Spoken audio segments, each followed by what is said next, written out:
Hello and welcome to another Tabletop Games Blog Saturday review. Silence!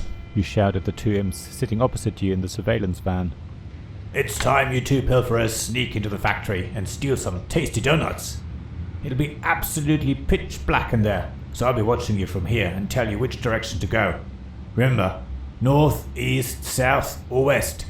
Just make sure you keep going until you grab a donut or hit a wall. Oh, and if you come across anyone from a rival gang, just grab one of their donuts as you bump into them, alright? The two imps reply with a loud and clear Yes, sir! and shuffle out of the van. Moments later, you spot them on the security cameras. Good. You're ready to start the Doughnut Dash by the Dark Imp. I think from the start it's clear that this game is aimed at all the family. The setting of a donut factory and the theme of stealing donuts will appeal to people of all ages.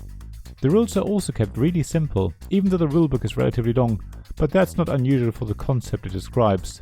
However, in principle, every player, all at the same time, chooses a direction from the compass, and then they move their donut thieves in that direction until they either pick up a donut or hit a wall.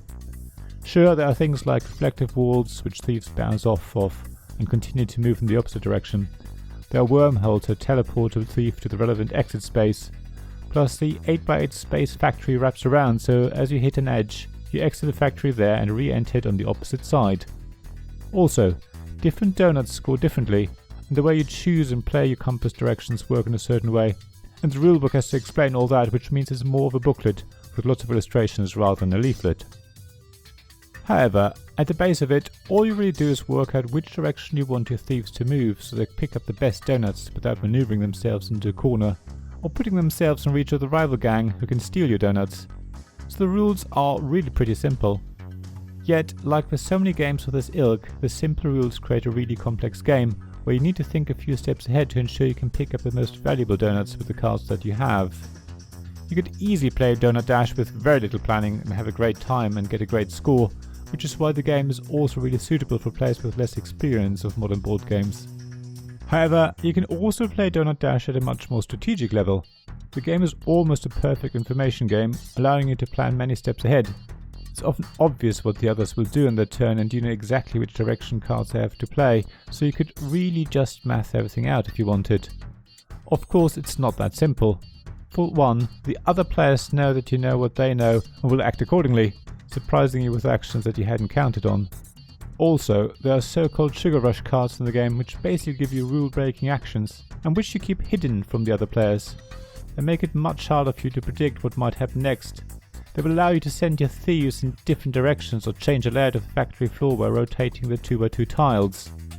Yet, sugar rush cards are also worth victory points if you still have them in your hand at the end of the game, so you do have to consider whether it's really worth playing them for the action, or whether you're better off keeping them for points. The Dark Imp has done a great job with the game. Every game is different and it really changes with different numbers of players and different player groups. I've played games that were quick and fun and mainly consisted of trying to snatch donuts from each other, as well as games where every turn was carefully considered and players' sugar rush actions used to great effect. The components in Doughnut Dash are amazing as well. You can see it in my unboxing video for Puzzlebox, see links in the description below, which is a great collection of games which includes Doughnut Dash. The 16 factory tiles which make up the game board are thick and provide a lot of variability.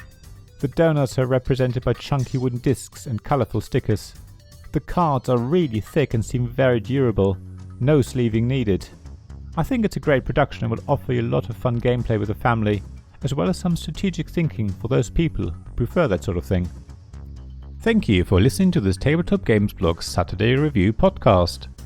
Please check the description below for links mentioned in this episode, as well as to the written version of this article on the blog. If you enjoyed this episode, please subscribe, give us some stars or leave a review. Please also tell your friends about me, and if you want to offer financial support, check out my Patreon and Ko-fi pages, links to which you'll find in the blog at tabletopgamesblog.com. So thank you again for listening, and I hope to see you again soon.